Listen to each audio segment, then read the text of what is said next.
What I want to talk to you about is the landscape of Roman Britain in the sense of the countryside. And it's my proposition that I want to explore with you that since the 1990s, really, there's been a revolution in our knowledge of the countryside in Roman Britain. Roman Britain's always been fascinating for many people, and it's glad to see that it continues to fascinate an audience this evening. And part of that fascination is, I think, its perceived familiarity between us and the Roman world. So when we see things like the Orpheus mosaic here from near Cirencester, we can relate to it through our own cultural knowledge and understanding. But what I want to do this evening is to argue for you that the revolution in our understanding of the countryside in Roman Britain is not just a revolution, as we'll see, in the amount of evidence that we've got, but this is leading to new ideas and new ways of understanding cultural change in Britain 1,500 to 2,000 years ago. Now, I don't want to presume with an intelligent audience like you what your presumptions are about Roman Britain and the Romans. But I would suggest that it's commonly held that if you take images of Roman Britain, people think about the Romans as people coming from the Mediterranean and settling in these islands. That when we think about the countryside, we tend to think about those people coming in and settling in big country houses. And I've got Fishbourne in Sussex on the screen here to illustrate that. And we think of those country houses very much as being familiar, like, for instance, 18th century country houses, the sort of places that you visit with the National Trust. And alongside those big palatial villa establishments, there is also a common understanding, actually a wrong understanding, that the density of settlement across Roman Britain was relatively low, and that the landscape, particularly in the lowlands, was continued to be dominated by uncleared woodland with small parcels of exploited land. Those, I would suggest, are common conceptions about the landscape of Roman Britain, which have been changed, as we'll see in a moment, by recent archaeological work on a large scale. And to illustrate the way that that change has taken place, I start with a slide of actually the part of Cambridge where I live. I live just down here on Huntingdon Road. Those of you who are familiar with Cambridge, Castle Hill's down here, Magdalen College and the city centre down there. As we head out on the Huntingdon Road, which is the Roman road from Cambridge up towards Godmanchester and the Roman north, we've had large-scale development in recent years. And what that shows is that we have a densely populated landscape. You can't see the blobs on here in detail, but each of these blobs is a settlement of the Roman period. So we're not talking about vast tracts of unexploited landscape. Virtually everywhere that has been examined in recent years in lowland Britain has very high densities of sites.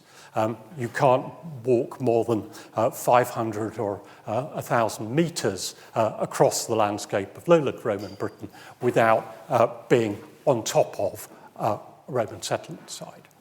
Furthermore, the nature of the archaeology that has been exposed in the recent past is dominated by small farms. There is one villa in this area down by the Park and Ride site on Madingley Road, if any of you are Cambridge people, but the rest of the settlements are small farms connected by trackways and with areas of field systems in between.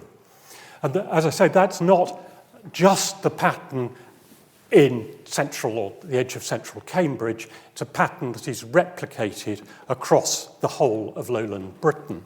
And large-scale infrastructure projects, the building of HS2, the upgrading of the A14 and currently the A428 in eastern England are replicating this pattern. This week I've been reading the reports on the work on the A14 that was completed during the COVID pandemic. And there are literally a dozen of these sites that have been discovered in the roadworks. So we are now seeing a densely occupied landscape and one that is highly diverse in land use.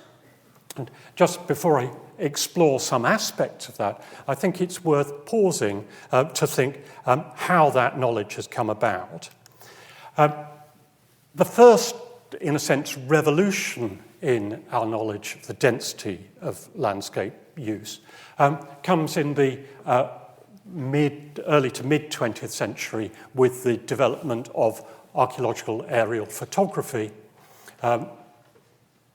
first developed really by pilots involved in the First World War and subsequently RAF pilots during the Second World War, who recognized that as they flew over the landscape, they could see the past features shown in the crops. And what we're seeing here is just a sample of a landscape in eastern Yorkshire where the differential ripening of the crop is showing buried field boundaries, settlement features, pits, and so forth.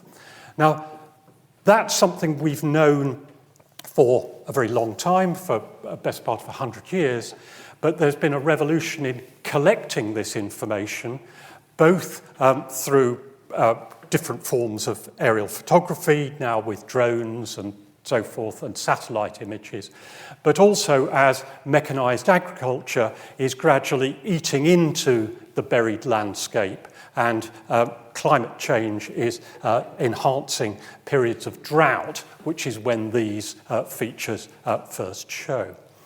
The other very traditional way of gathering this information is simply walking across the landscape. If you walk across ploughed fields where there are buried sites, generally speaking, artifacts from the sites come onto the surface. And the traditional way of doing this is to use amateur archaeologists or students to sort of mass walk the landscape and map what is there. Highly exploitative, but also highly effective. I've already mentioned development archaeology.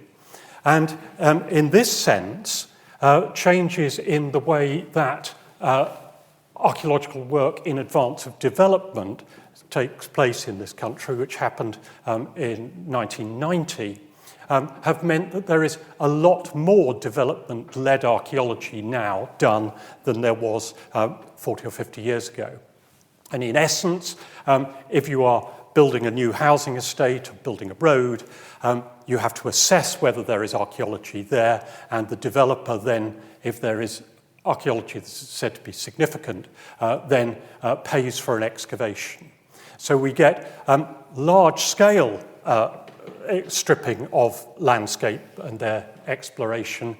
This is the Northwest Cambridge development, the Cambridge University project dealt with by my colleagues in Cambridge Archaeological Unit, where the area that is being built on to the northwest of Cambridge has been essentially completely stripped. Large acreages of landscape explored through excavation, which have just produced massive amounts of information. And the other development that has taken place largely as a result of development pressure and also the development of technology is the use of ground-based geophysical survey to map landscapes. Again, it's technology that has been around for quite a long time, but has now been mechanized and computer imagery or processing has enabled us to use this on a much larger scale. The driver for this has been very much development-led archaeology, where if you're going to build a road or a housing estate or a pipeline, you really want to gather the information on what might be there at a very early stage. And the most common method of doing this is to use gradiometers, instruments that measure tiny variations in the Earth's magnetic field. And as with the aerial photographs, that enables you to see what's buried beneath the surface. This is one of our PhD students doing this across an agricultural landscape in eastern Yorkshire. You can see the sort of scale upon which she can work. And pioneering work in this area has been done by my friend and colleague Dominic Powsland on the edges of the Vale of Pickering in eastern Yorkshire, where the grey represents the areas that have been surveyed. The dark features are buried archaeological features. So what we're seeing here is a trackway running across the landscape with settlement beside it, elements of the natural landscape with field systems and geological features, and settlements running all the way along here. And the remarkable thing about this is where we've had this type of archaeological work done in the past, over the last few years. Virtually all the areas that we have surveyed or have been looked at have revealed high densities of settlement. So this isn't just where Dominic decided to do work because there was archaeology there. This is tens of hectares where we're seeing the whole landscape, and we're seeing the different phases of the landscape. So the trick with this is not just identifying where the settlements are, what's geology and so forth, but trying to unpick it to see the different phases of development. And this has really transformed the understanding of ancient landscapes, landscape of Roman Britain in particular, moving us away from an idea of isolated people in isolated parts of the landscape, but seeing it as a unified whole, a total landscape. The key with that is thinking what the implications are. And if we just pause for a moment, if we think about the social implications of a totally occupied landscape, we're not talking about people, as for instance, living in the outback in Australia, where you have to go for miles and miles and miles for social interaction with your neighbours. You're talking about a society with where you can metaphorically go and borrow a pint of milk from next door, a sort of 5-minute walk. And that changes the way we think about social interactions and social change in quite fundamental ways. And with this recent boom in landscape archaeology, we have also seen some fantastic academic work in drawing evidence together.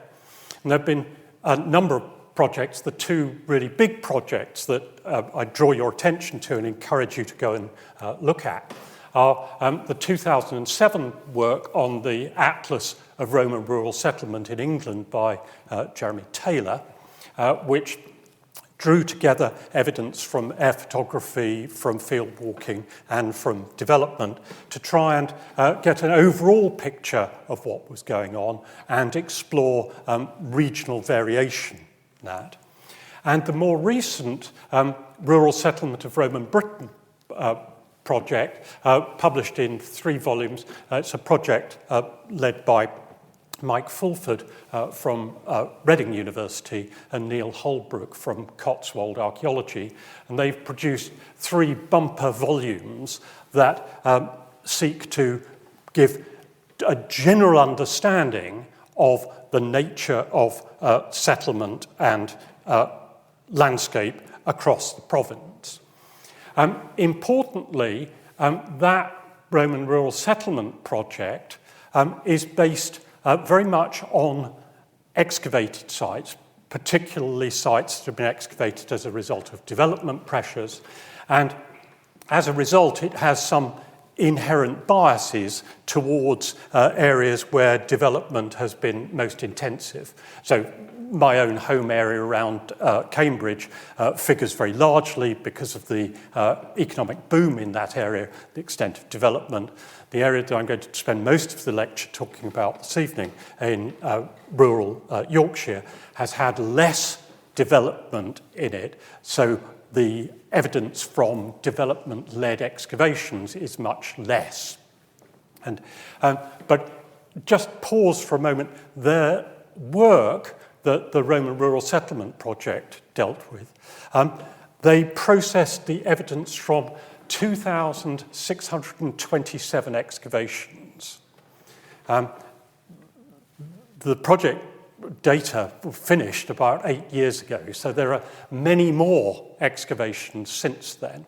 That's complete change from work even around 1990 when I wrote a synthesis of Roman Britain. And what the Rural Settlement Project was able to demonstrate is that there is immense regional diversity in the nature of the landscape, the nature of settlement, and so forth. Notwithstanding that regional diversity, there is a dominance of small farm sites. So the idea that the landscape is dominated by big sort of villas has completely gone. Something less than 1 in 100 sites are elaborate stone houses, villas. Most of them are small farmstead sites.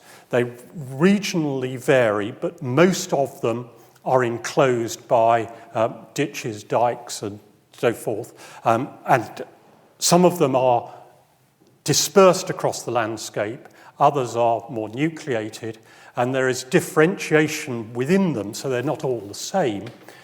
Differentiation between very complex sort of farms where there are clearly lots of families gathered together in one place, and in other areas dominance by single family farmsteads.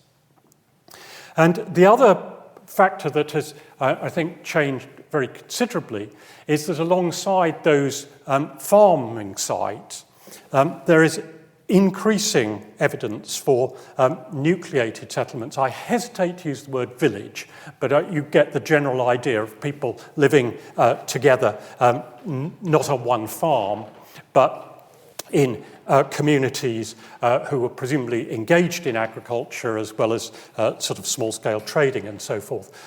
Very often these nucleated settlements running along trackways and roads.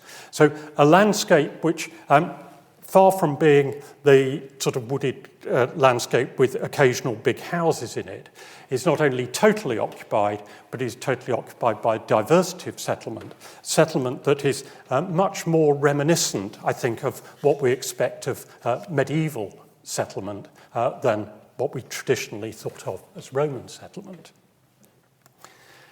The other thing that comes out of these broad syntheses is an understanding of the size of the population of Roman Britain. And the Roman Rural Settlement Project suggests that the peak of numbers of people living in Roman Britain was in the 2nd century AD, when there were about 2 million people in the countryside on their estimates. I'm afraid I veer further than they do. Some years ago, I suggested that population was in the region of 3.5 to 4 million, and I put the peak later. I think they're probably right that the peak is earlier, but I would suggest that the population of Roman Britain was probably nearer the 4 million mark than the 2 million mark.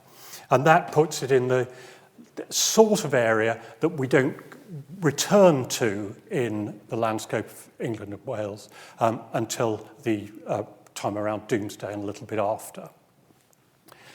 The other thing that's important for this large-scale work that is sort of giving us a general understanding of what's going on is that the balance between different sectors of the population is now fairly firmly understood.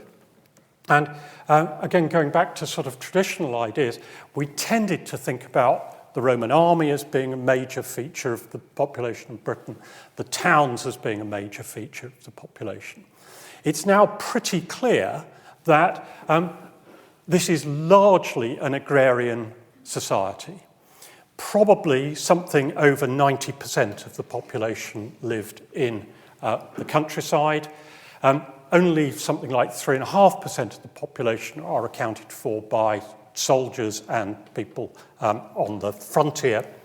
And the other 6% or so are sort of urban dwellers, both in big cities like Roman Londinium and down to the much smaller urban sites that are dotted around the countryside and acted as the administrative foci for Roman Britain.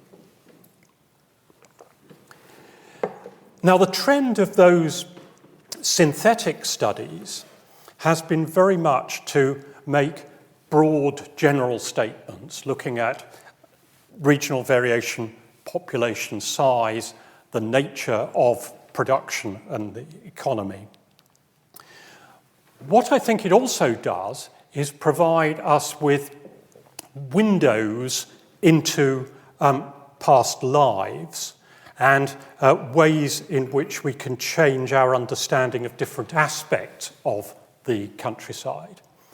And I want to use the second part of this lecture not to make broad general statements about the landscape of Roman Britain, but to focus largely on field work with which I've been engaged, mostly in North and East Yorkshire, to explore how this revolution in knowledge is changing the way that we think about individuals' lives and social change. And as I said in the introduction, my prime interest in many ways is in thinking about how societies change and how culture changes under the influence of Roman power. And I want to do this by looking first at how we understand one particular villa landscape. I then want to look at some elements of rural diversity in landscapes in the Yorkshire area.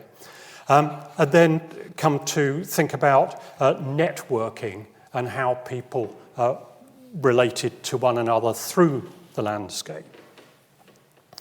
And I'm going to return to the villa as a concept as my first case study, focusing on thinking about what villas mean, what they represent. And again, if we go back to the sort of understandings that were common when I was being taught Roman Britain at the University of London in the 1970s, we have a general view that the Roman Empire generated economic growth, that the arrival of a monetary economy enabled people to engage in profit-making agriculture.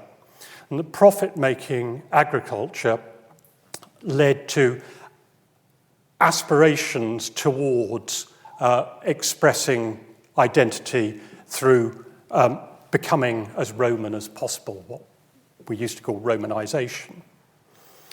And the general assumption was that if you acquired wealth in Roman Britain, what you would naturally do in the countryside is to try and emulate the Roman way of doing things by building a villa to live in.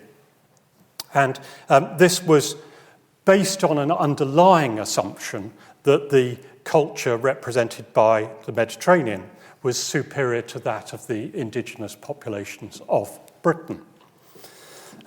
Today, we would question a lot of those assumptions about the natural choice and superior culture, and emphasize, I think, that the building of villas was something that was a matter of cultural choice.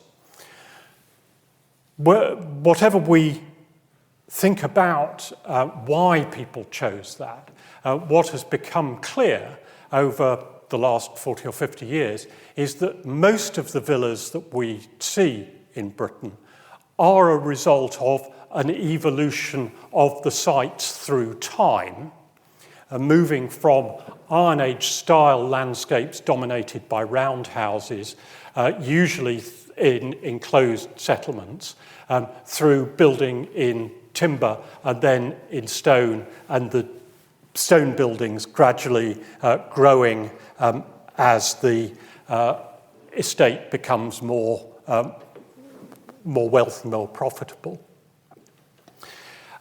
That's important, and it's important to bear in mind that wherever else we're going with this discussion, that the underlying pattern that is repeated time and time again is that there is a very strong element of continuity of settlement locations in Roman Britain. There is churn, there is change. Some sites die out and others are newly replaced. But there is no evidence whatsoever for any complete landscape change as a result of Roman annexation, Roman power. But if we want to understand that process beyond the, if you like, the place where the people lived at the centre of the villa, we need to think further about this. And I want to use as an example here a very wonderful site up on the Yorkshire Wolds at Rudston. And if you haven't seen the Rudston mosaics, do go to Hull Museum and look at them. They are some of the finest sets of mosaics from Roman Britain. I've got here from Ian Stead's excavations in the 1960s an image of the mosaic with the charioteer at the centre and the seasons in the corners. Wonderful examples of the art of mosaic in late Roman Britain. And David Neal and Stephen Kosh's placing of some of the other mosaics within the buildings. These are the sorts of things we see with rooms probably used for dining, for entertaining, and a bathing suite. People in this settlement taking on Roman ways of doing things, Roman ways of dining, Roman ways of bathing, and Roman styles of decoration. But the excavations at Rudston in the 1930s and then in the 1960s focused simply on the buildings, the mosaics and so forth. If we are able to pan out from the villa excavation there, in the 1990s, Cathy Sturts and the Royal Commission for Historical Monuments used the then available air photographic evidence to map the landscape. Now, you won't be able to see the detail of this on here. I'll come to a closer view in a moment. And what we're able to see from that is that the pre-Roman landscape in this part of eastern Yorkshire is dominated by very large property boundaries represented by enormous earthworks, the so-called Yorkshire dykes, which divide the landscape into blocks. And settlement is largely in the pre-Roman period focused along those boundaries, leaving the areas in between as large open fields. And I think it's reasonable to conclude that those large open fields were ranges for stock, probably sheep, where you could keep them enclosed but in a communal area, and you live to one side of it. And what we've been able to do by using further, more recent air photographic survey and geophysical survey, largely the work here of one of our PhD students, Eleanor Mao, is to map what's going on in the vicinity of the villa here. And what we see is that the large range for running sheep on is at some stage divided into small fields. The one block of landscape is completely divided up into fields. Now that looks like it's a pattern of privatisation of the land. The communal sheep run is being divided up into field systems. And by placing the 1960s excavation in the context of the geophysical survey and using the evidence from the excavation, we can unpick the story of what's going on here. I have to say that our initial expectation was that we would see the villa related to the dividing up of the landscape. So, big landowner encloses the landscape, builds a villa, sort of privatising the land and moving from communal way of doing things in the Iron Age to a Roman way of doing things with private property in the early Roman period. When you put it all together, what we discover is it's a more complicated story. Yes, the landscape is divided up, but it's not divided up at the time of the Roman conquest. It's divided up 3 or 4 generations later. So it's not the Romans arrive, the landscape's divided up, someone takes it over. It's a more gradual process. And secondly, it's clear that the division of the landscape takes place the best part of 100 years before the villa is constructed. So this is not a question of gradual accumulation of wealth. It's a question, as I would see it, as a series of cultural decisions by the people who are living here, not only how to divide the landscape up and use it for farming and so forth, but the way that they want to express their identity, the way they want to live. And it's a long period of a multi-generational change rather than one of a simple sort of the Romans arrive and things change. What I would also emphasise here is that what we see in that mosaic and the ways of living are a series of very deliberate cultural choices, that it's not simply a question of emulating things that are coming from outside, it's reinterpreting them in a contemporary way. Now, the second example that I want to take with you is to look at the density and diversity of landscape and how it changes in an area of lowland East Yorkshire. In the area between Hull and York, the site is a place called Hayton, the A1079 running from Hull to York diagonally across the screen here.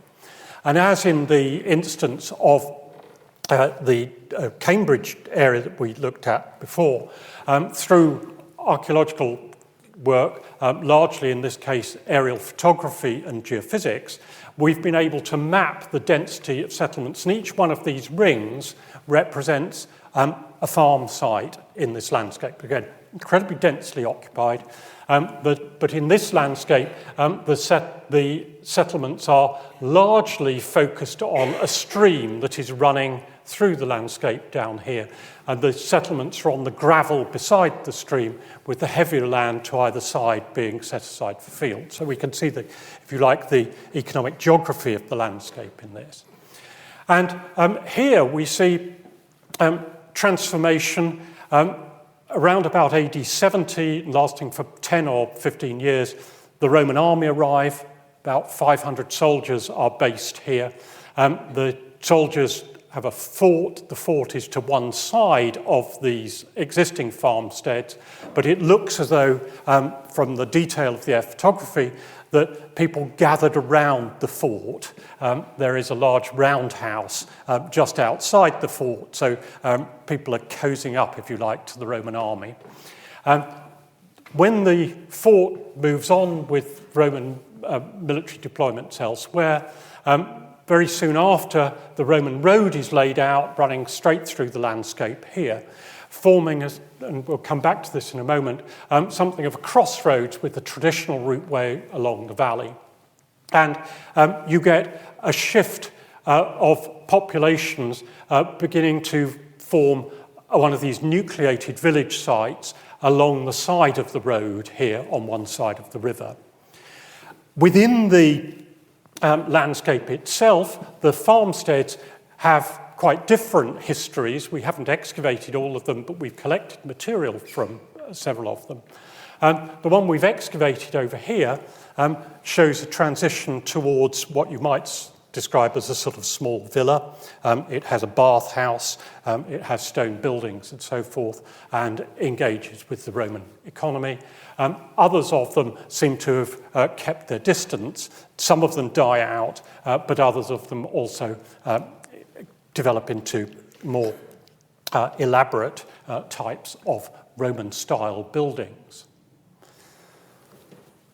So we see cultural change, but it's an evolution, and it's an evolution that is largely promoted, I think, by the development of the road network and connections to outside, rather than the traditional view that the military changed things. But if we pan out a little bit further in this same landscape, the Hayton study area was up here. A few years before that, we did work down in the Holme-on-Spalding Moor area, just a few miles to the south. The Roman road running from Brough runs up through here. And what this map shows is the known distribution, partly from Portable Antiquities Scheme data, of Roman coins through the landscape. And the coins act as a sort of measure for the distribution of sites and interaction with the Roman economy. And what's remarkable is that the Hayton area and the areas along the road have high levels of interaction, whereas the Holme-on-Spalding Moor area, although it's not deserted, has very little interaction at the level of the coin-using economy.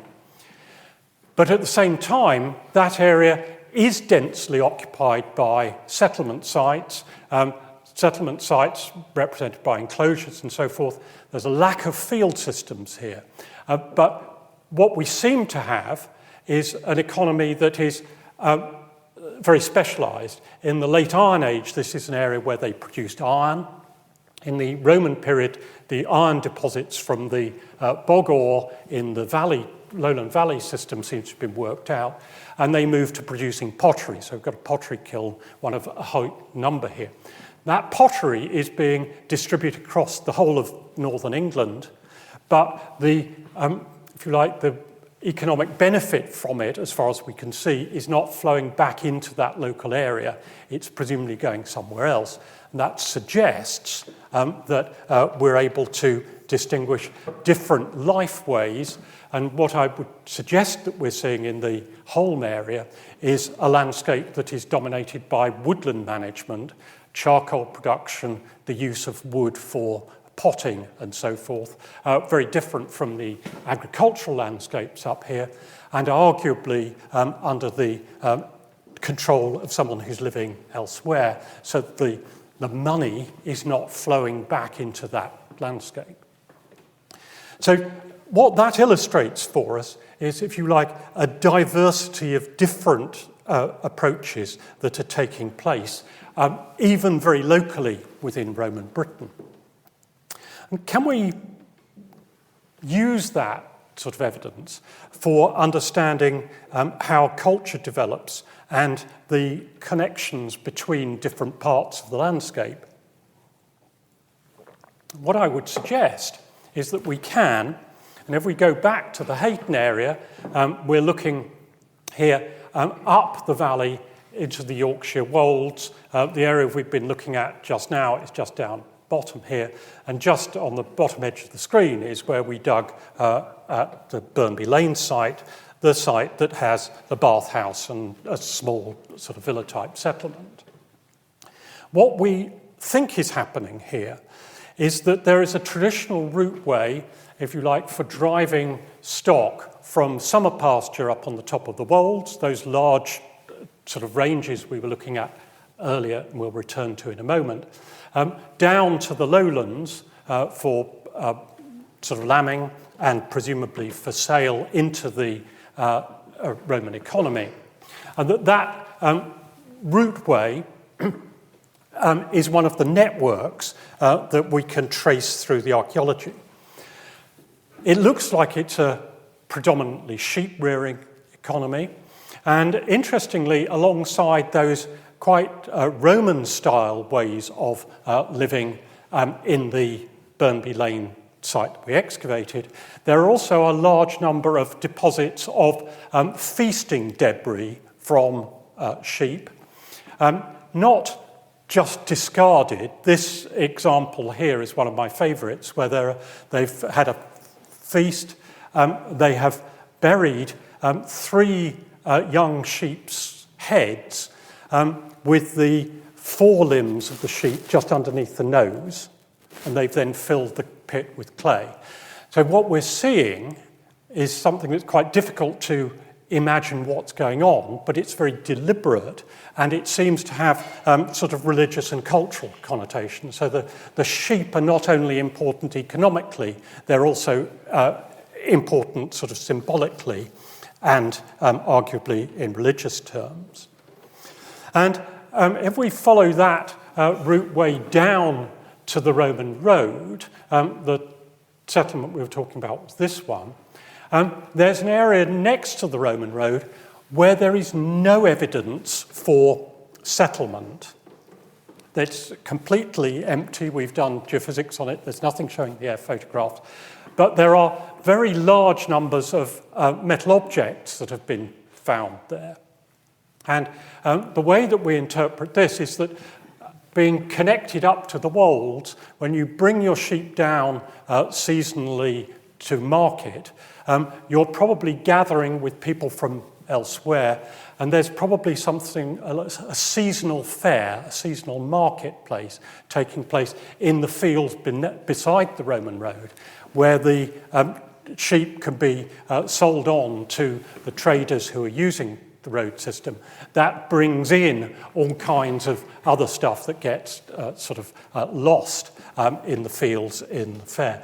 I always think of Thomas Hardy's sort of seasonal fair at Way Hill in this term, that although there's absolutely nothing in the field, you can imagine that for a few days, perhaps in the late summer or early autumn, everyone comes in, and that becomes a sort of focus for people within the landscape.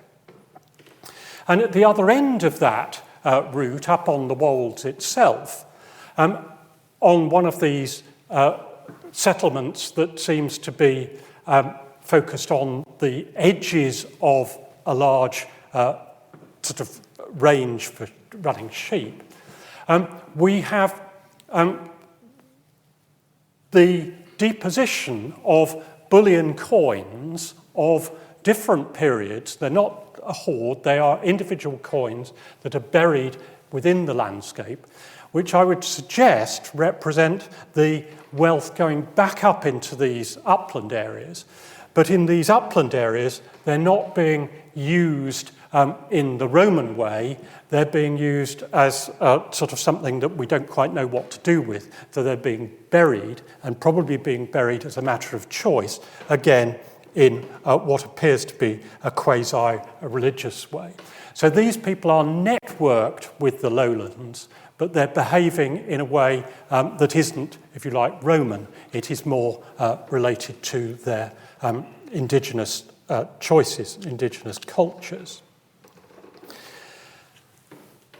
And not very far away from that site, literally half a mile away, we excavated another part of that boundary settlement where we found another sort of what you might call cultural hybrid.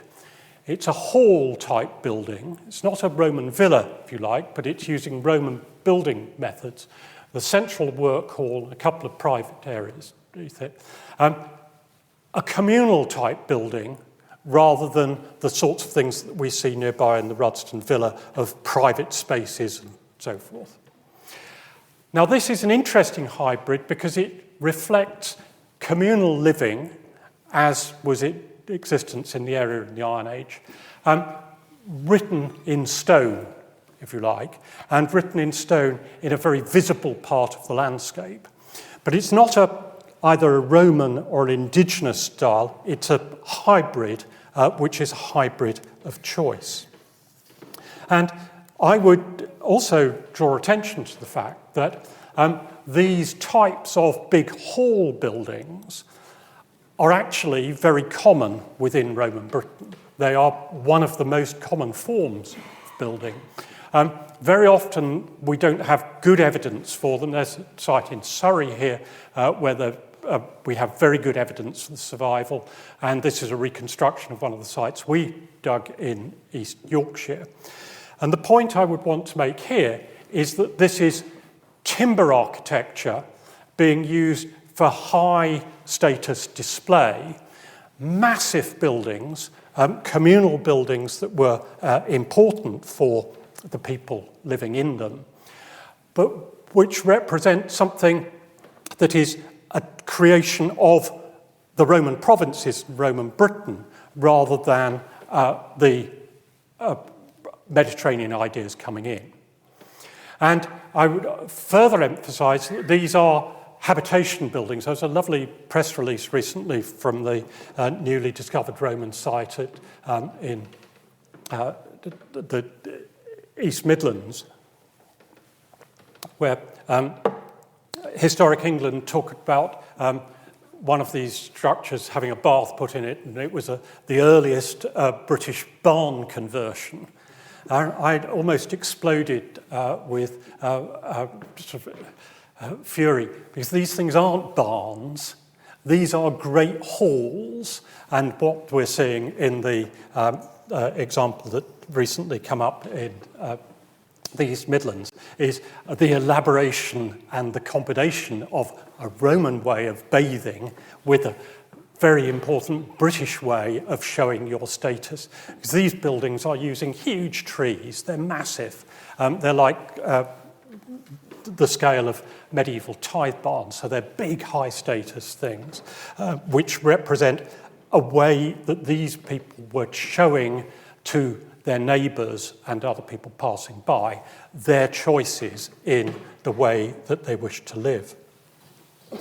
Now, in this evening's talk, I have quite deliberately focused on bits of the culture of Roman Britain that are arguably less classical and more diverse than you had probably expected.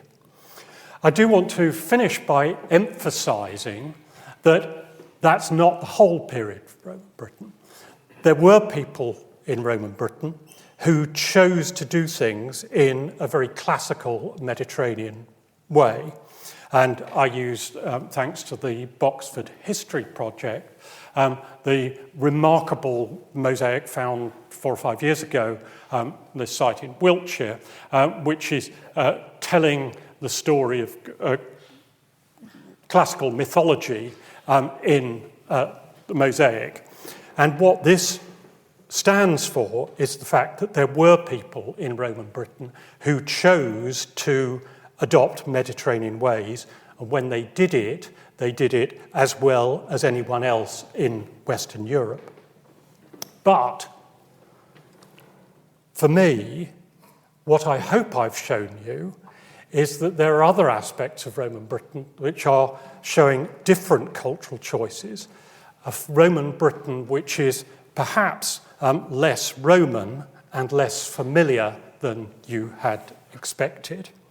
And that's my main message for you, that if we quote L.P. Hartley, the go-between, the past is a foreign country. They do things differently there. I hope you've seen something of those differences this evening. Thank you very much.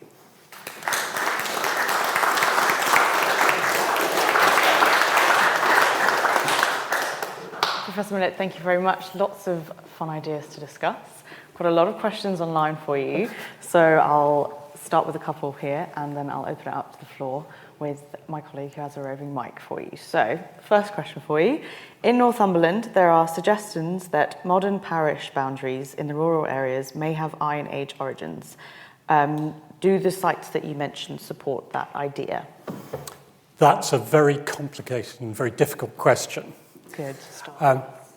There is some evidence that there are continuations of boundaries, but those are largely in areas where the landscape is very constrained. So if you have a constrained upland valley, then the boundary that you had in the Iron Age is probably going to be the same one as we've got today. That's not necessarily the same as meaning that there has been a direct continuity. And for the most part, the evidence of discontinuities over long periods of time is stronger than the evidence of continuity. But in the upland areas, and upland Northumberland is one, you can see why there might be those.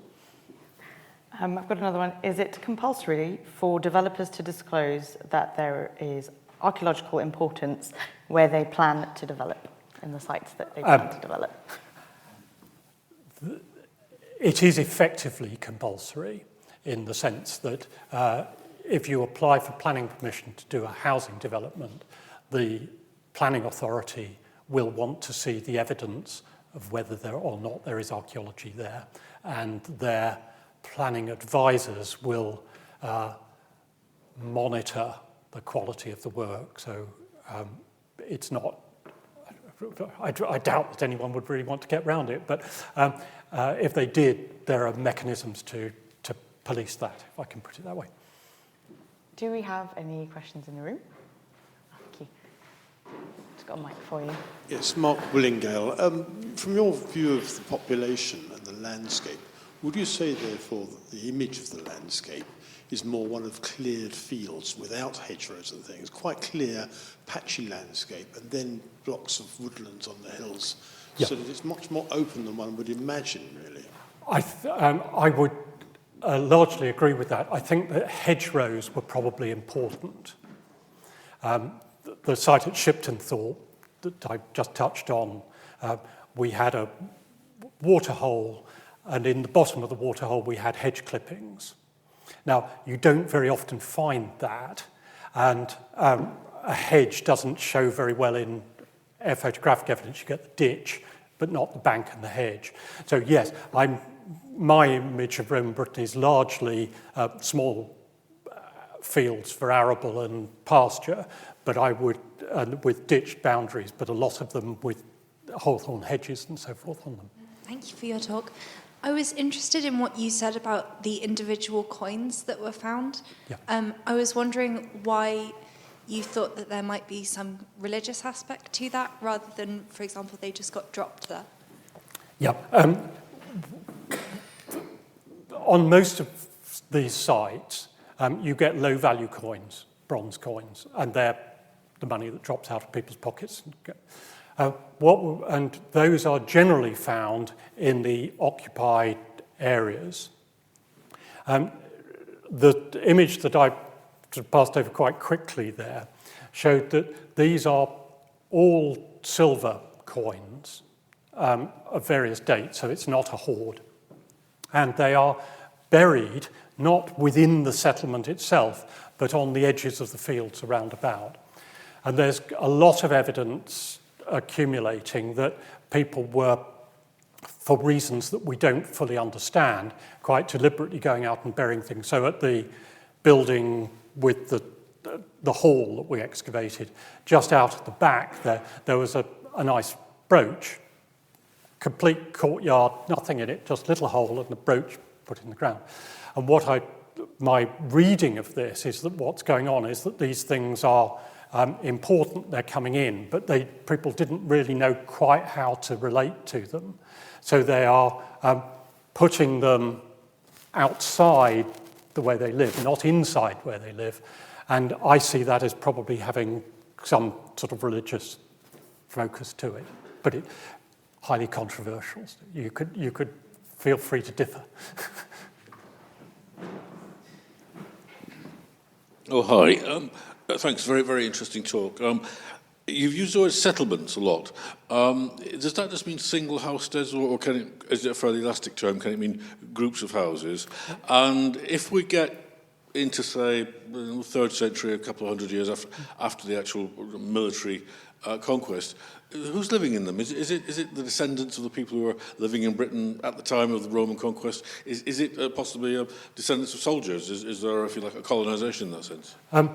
There's very little evidence for colonisation. There are odd sites where you can say that might be someone coming in from outside.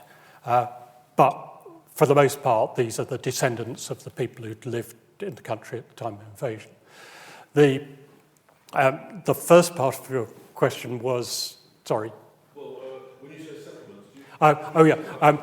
Well, I'm using it in a portmanteau sense. Some of them are isolated individual family farms. Some of them seem to be what you see in the West Country in Middle Ages, clusters of farms. And some of them are these sort of more nucleated settlements where they're presumably not kin related, but they're people just juxtaposed in living. And one of the things that's come out from this massive archaeological evidence is that it's highly varied.